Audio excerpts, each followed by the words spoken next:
I would have made this video earlier, but then one of my professors decided that it would be a good idea to keep a quiz at 12:30 on a Wednesday, which is ideally supposed to be holiday for maths people. I mean, it's not actually a holiday. We just don't have classes on those days. But I've been lied to, man. Anyways, so Moon Knight episode 2. Man, there is so much to talk about in this, as usual. And before I begin, yes, I know I told you guys that I would be recording my own reaction, but the sun is a deadly laser, and it was raining down upon me. I just couldn't switch off the fan. I couldn't switch off the ceiling fan. Well, they are not switched off now either. I just removed the sounds. But the thing is, when I'm recording myself, it's okay. But when I'm watching the episode, I simply can't have this ringing in my ears. I mean, I wear headphones for a reason. And secondly, I was also, it was so hot yesterday. I was having a goddamn headache. I could not for the life of me bring the energy in me to react. I mean, I still reacted like crazy because that's one of the things that I like about this show, that it just brings the reaction out of it. Not just me, anyone who is watching it, they just start yelling at the screen and don't do this, don't do that. There's something about it when you don't have to put in any effort to get a reaction. And which is why I wanted to record my reaction to this, but you know, something never happened. Maybe next time. I'll see. Maybe I'll just use this and not this. But anyways, getting to the episode, I feel I should split this into different parts that I want to talk about. So this episode had 4 parts. I think I'm getting it right. The first part was the aftermath of the previous episode.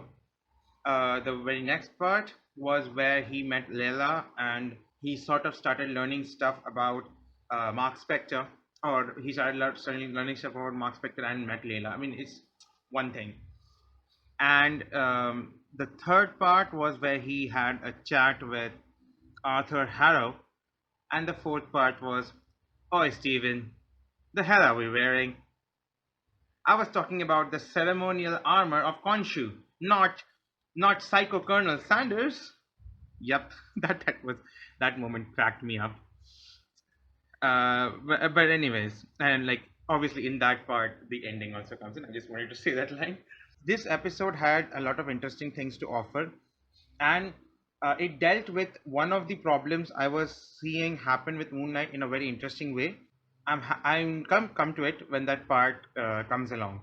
So in the very first part, we see that Stephen wakes up in his bed again as usual, and he's tired. He's late to work, and he sees that, oh, that wasn't a dream because the workplace is actually vandalized. And we see the video, and in the video I was already kind of prepared for it, that the jackal was not going to show up, partly because of WandaVision, and now that I think about it in hindsight, if Arthur Harrow knew it would show up in the footage, why would he send it after him? Like, don't you think that would ring certain bells? Like, what's the point of waiting until he's alone if it's just going to show up in the footage, right? And as you would expect, Steven gets fired and told to go to therapy. The very next part is where things start getting interesting, because it's here that we start learning about Mark. We start learning that the scarab is a compass, which is supposed to lead to the resting place, or the one place of Amit. And we learn that he has his own passport. We learn he has a lot of cash, and Steven is so freaked out by it that he straight up tells Mark, "You know what? I'm going to take this bag full of illegal shit and just give it to the police. And I'm going to turn myself in, and no one is going to ever get hurt again." And obviously, Khonshu is having none of that. He just chases him down the entire hallway. And it is at this part where we meet Layla. Now, going from the trailers, I felt that Layla is going to be sort of his old partner, maybe love interest, all of those things. But it turns out that Layla is actually Mark Spector's wife, which brings me to question the previous episode. So there is this theory that the personality that set up the date with that girl from the museum is not actually Mark Spector. And I think the fact that Mark Spector is married just reinforces that theory. I feel maybe it is Jake Lockley. I'm saying that because I know only four personalities of Stephen Grant Mark Spector. That is, one is obviously Mark Spector, the main personality, which we see very little of. Second is Stephen Grant. Third is Jake Lockley, the taxi driver. I don't know if he's a taxi driver in this one, but and the fourth is Mr. Knight, and Mr. Knight is always in a in a suit and a mask. He's not going to set up a date, and if he does, no one's going to go for it.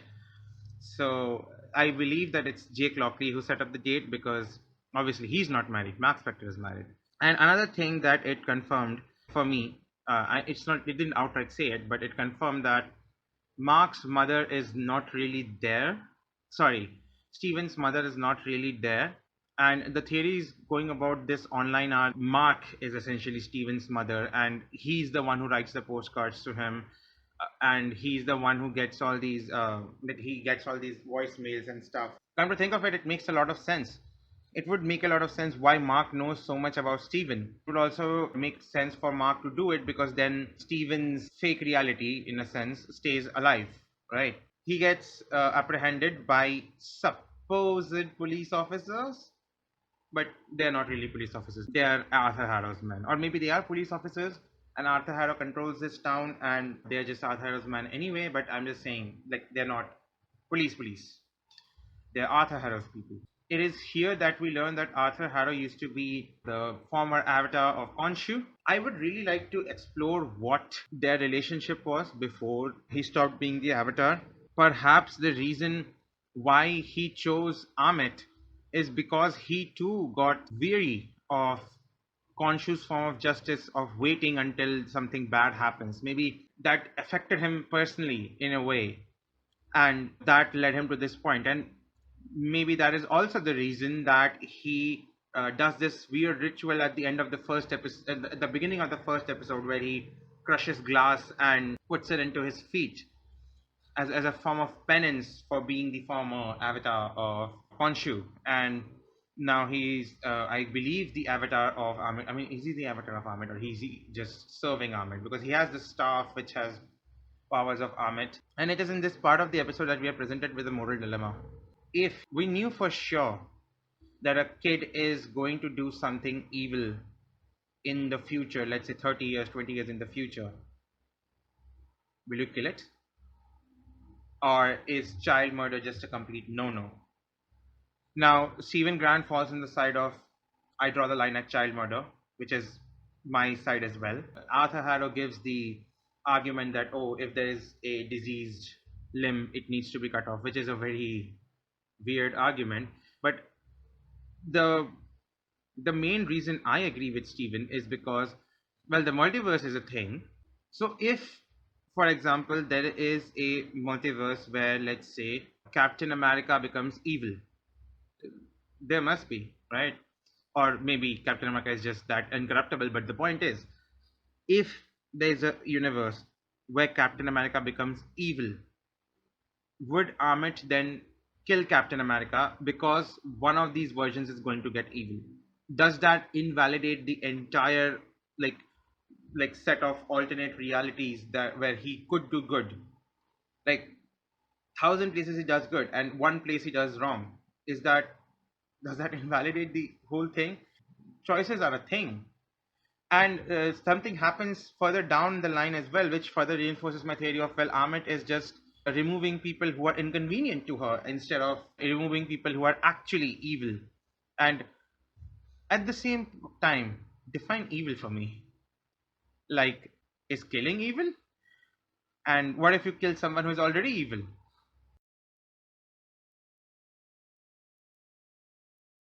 Like, so for example, in the Amazing Spider-Man 2 video game, there was something called the Carnage Killer, who used to, who was essentially obviously Carnage, but he used to go around killing other criminals, and he did it in really gruesome ways. Was that okay to do? Because, or was that evil?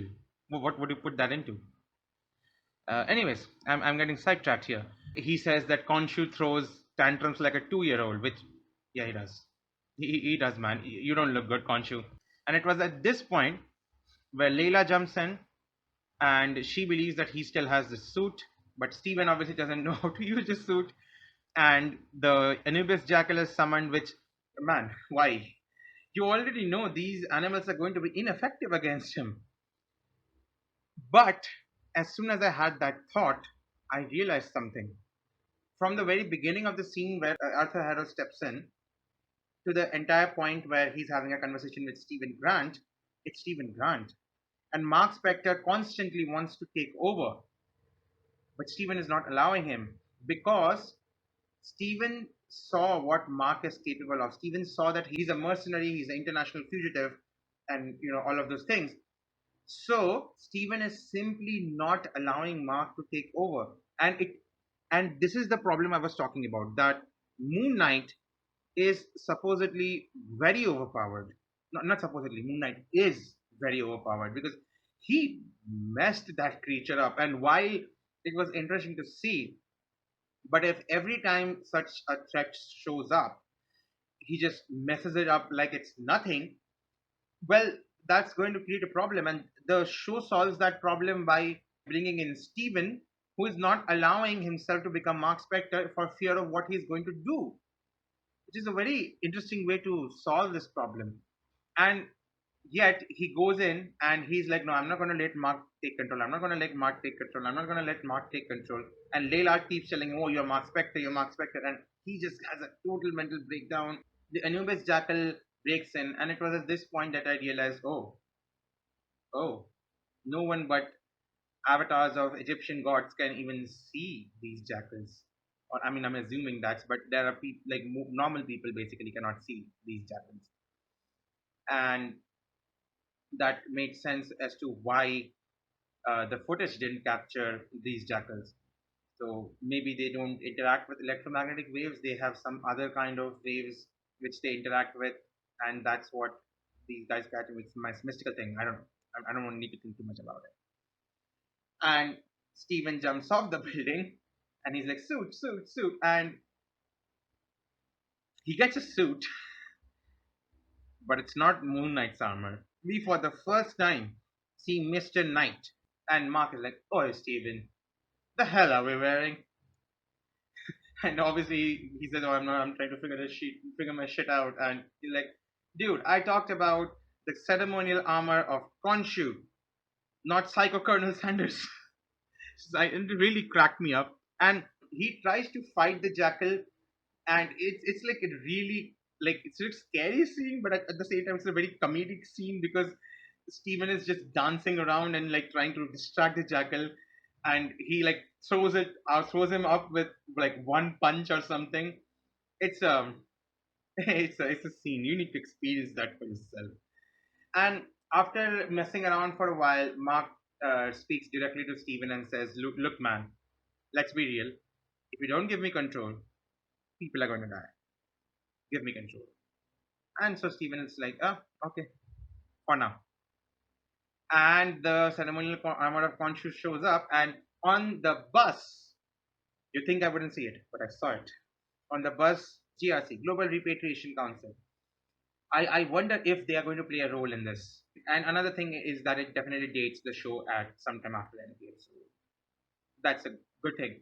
But yeah, the GRC is still here.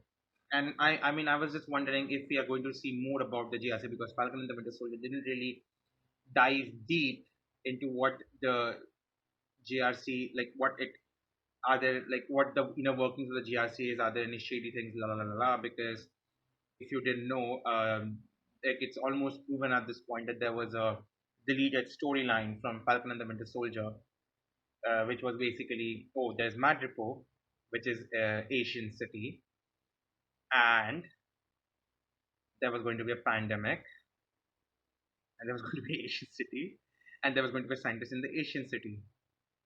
I don't need to say where's going. You can kind of relate from here. Uh, but anyways, not to be sidetracked. Hopefully, we get more about GRC in this show. Something very interesting happens. That is, Mark Spector as Moon Knight jumps over the buildings and leads the jackal away from the people. And he says, "Oh, just a little further, just a little further," and he knows exactly where there is like this pointed outwards rod where which he can stab the jackal with to kill it, which is giving the sign that he knows this town very well, which would make sense because Arthur Harrow is looking for the scarab, and obviously Concho has given him the job to keep the scarab away from him. Make sense? And so it means that he's had many, many, many uh, detours to this town, enough to know the ins and out of this town well enough to know where he can kill this jackal if the need arises. And now, after this, the roles switch around, and now Stephen is in the mirror, and Mark is outside. And Stephen and Mark have a talk. Stephen accuses Mark of being a cold-blooded murderer and all of these things, which, like, dude, at least try to listen to him. But I guess, I mean, being in Stephen's place, I can kind of understand where he's coming from. And we learn that Mark Spector is also not all that stable. He also, like, he gets mad at the voice in his head. He's just as broken as Stephen, if not more. He just kicks the mirror to death to just destroy it so that Stephen can't speak to him anymore. And Khonshu appears in front of Mark Spector, and Khonshu is just straight up like, "You said Stephen wouldn't interfere," and I'm like, "Khonshu, listen, mate. Stephen agrees with you. Just take him under your wing. He clearly knows something. Like, he clearly has the drive to do something, and who knows? Maybe someone even like Stephen can be useful. Maybe in more diplomatic situations, if nothing else. I mean, I know. I mean, I guess that just adds into the fact of Khonshu being a 2-year-old child, which I mean he is, man. You're not playing good for yourself. And we learn that the reason Mark Spector wants to divorce Layla is because Layla is Khonshu's next target, and he wants Layla to be the replacement of Mark Spector. And so, even though Mark repeatedly keeps saying, "After I'm done with this thing, you will never hear from me again," Khonshu makes it very clear. If they part ways, Leela is going to be the next avatar of Khonshu. And I'm pretty sure Mark doesn't want that. It's torture, really. And then Mark Spector is taken somewhere else, and we see this disheveled version of Mark Spector in the mirror, but in outside the mirror, he's like sitting all like a hunk and drinking from a glass, drinking from the bottle and stuff. And I don't believe this is Mark Spector or Stephen Grant. I believe this is Jake Lockley. Because in the comics, Jake Lockley is this kind of hunk persona, apart from being a taxi driver, who's like this ladies' man, chill guy kind of person. Or am I projecting too much? But I'm just saying, I believe this is Jake. This is not Mark Spector. The show doesn't tell us that explicitly, but it is what it is. So yeah, thank you for listening to this ranty discussion. So, okay, guys, my name is Gopal Chakravarti. You may know me as G.C.Nightwalker. I'm the I'm the author of this book. Links to buy this will be in the description. If you like this, I don't know why you like this, but if you did, I appreciate you. Please hit the like button, subscribe, share this video with your friends, all that wonderful stuff. Um, Hit the bell icon, all notifications, and I will see you very soon actually, because Lego Star Wars The Complete Saga came out and I can't wait to play it on camera. So, okay, guys, bye.